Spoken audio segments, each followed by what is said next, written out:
Chapter 4 Transcendental Knowledge. The personality of Godhead, Lord Sri Krishna, said, I instructed this imperishable science of yoga to the sun god, Vivashvan, and Vivashvan instructed it to Manu, the father of mankind, and Manu, in turn, instructed it to Ikshvaku.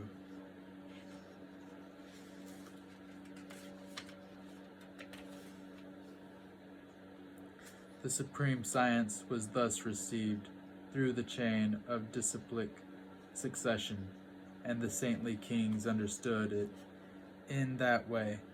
But in the course of time, the succession was broken, and therefore the science as it appears to be lost. That very ancient science of the relationship with the Supreme is today told by me to you, because you are my devotee as well as my friend, and can therefore understand the transcendental mystery of this science. Arjuna said, the sun god, Vivashvan, is senior by birth to you. How am I to understand that in the beginning you instructed this science to him? The personality of Godhead said, many, many births both you and I have passed. I can remember them all, but you cannot, O subduer of the enemy.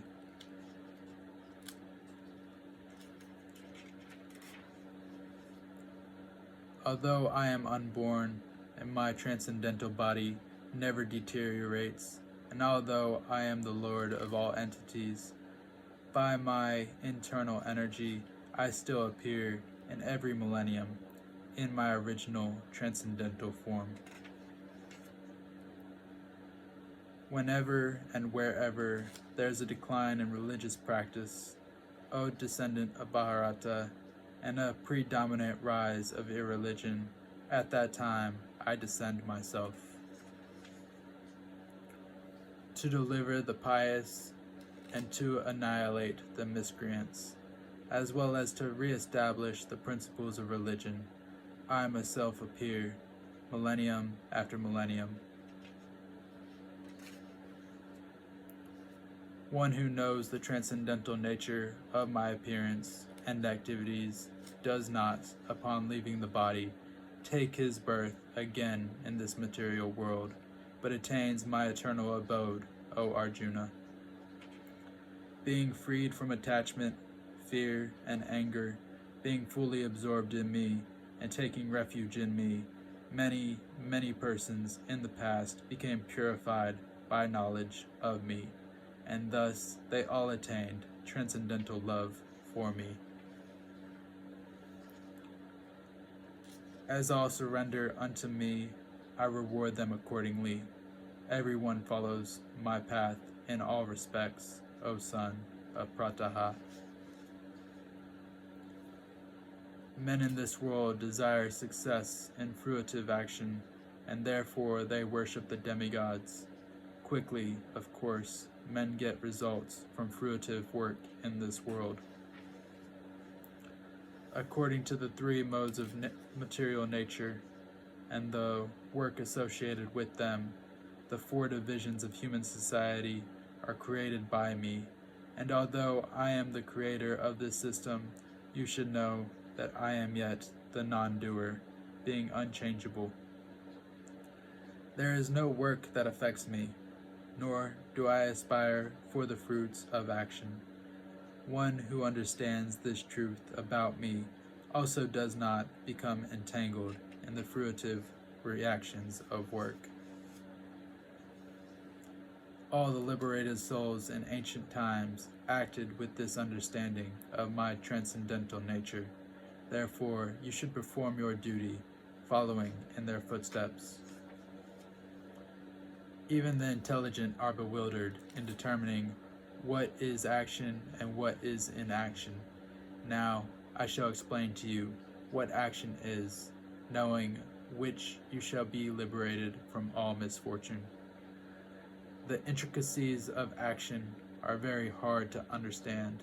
Therefore, one should know properly what action is, what forbidden action is, and what inaction is. One who sees inaction in action and action in inaction is intelligent among men, and he is in the transcendental position, although engaged in all sorts of activities. One is understood to be in full knowledge, whose every endeavor is devoid of desire for sense gratification. He is said by sages to be a worker for whom the reactions of work have been burned up by the fire of perfect knowledge. Abandoning all attachment to the results of his activities, ever satisfied and independent, he performs no fruitive action, although engaged in all kinds of undertakings. Such a man of understanding acts with mind and intelligence perfectly controlled, gives up all sense of proprietorship over his possessions, and acts only for the bare necessities of life. Thus working, he is not affected by sinful reactions.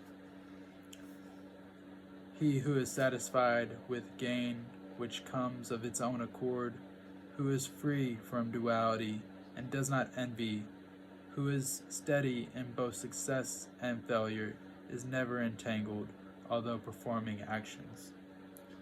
The work of a man who is unattached to the modes of material nature and who is fully situated in transcendental knowledge merges entirely into transcendence.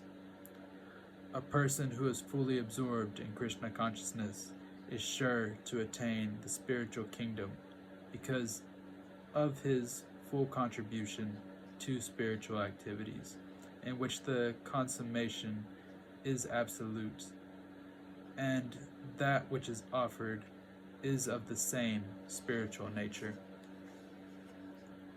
Some yogis perfectly worship the demigods by offering different sacrifices to them, and some offer sacrifices in the fire of the Supreme Brahman. Some sacrifice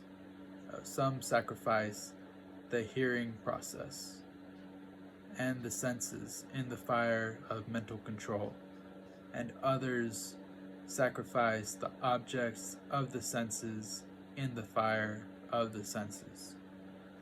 Others, who are interested in achieving self-realization through control of the mind and senses, offer the functions of all the senses and of the life breath as oblations into the fire of the controlled mind. Having accepted strict vows, some become enlightened by sacrificing their possessions, and others by performing severe austerities, by practicing the yoga of eightfold mysticism, or by studying the Vedas to advance in transcendental knowledge. Still others, who are inclined to the process of breath restraint to remain in trance, practice by offering the movement of the outgoing breath into the incoming, and the incoming breath into the outgoing, and thus, at last, remain in trance, stopping all breathing. Others, curtailing the eating process, offer the outgoing breath into itself as a sacrifice. All these performers who know the meaning of sacrifice become cleansed of sinful reactions, and having tasted the nectar of the results of sacrifices, they advance toward the supreme eternal atmosphere. O best of the Kuru dynasty, without sacrifice, one can never live happily on this planet or in any life. What then of the next? All these different types of sacrifice are approved by the Vedas, and all of them are born in different types of work. Knowing them as such, you will become liberated. O chastiser of the enemy, The sacrifice performed in knowledge is better than the mere sacrifice of material possessions. After all, O son of Prataha, all sacrifices of work culminate in transcendental knowledge. Just try to learn the truth by approaching a spiritual master. Inquire from him submissively and render service unto him. The self-realized soul can impart knowledge unto you because they have seen the truth. Having obtained real knowledge from a self-realized soul, you will never fall again into such illusion. And by this knowledge, you will see that all living beings are but part of the Supreme, or in other words, that they are mine. Even if you are considered to be the most sinful of all sinners, when you are situated in the boat of transcendental knowledge, you will be able to cross over the ocean of miseries. As a blazing fire turns firewood to ashes, O Arjuna, so does the fire of knowledge burn to ashes all reactions to material activities. In this world, there is nothing so sublime and pure as transcendental knowledge. Such knowledge is the mature fruit of all mysticism, and one who has become accomplished in the practice of devotional service enjoys this knowledge within himself in due course of time. A faithful man who is dedicated to transcendental knowledge and who subdues his senses is eligible to achieve such knowledge, and having achieved it, he quickly attains the supreme spiritual peace. But ignorant and faithless persons who doubt the revealed scriptures do not attain God consciousness. They fall down. For the doubting soul, there is happiness neither in this world nor in the next. One who acts in devotional service, renouncing the fruits of his actions, and whose doubts have been destroyed by transcendental knowledge, is situated factually in the self. Thus, he is not bound by the reactions of work, O conqueror of riches. Therefore, the doubts which have arisen in your heart out of ignorance should be slashed by the weapon of knowledge. Armed with you, O Bharata, stand and fight.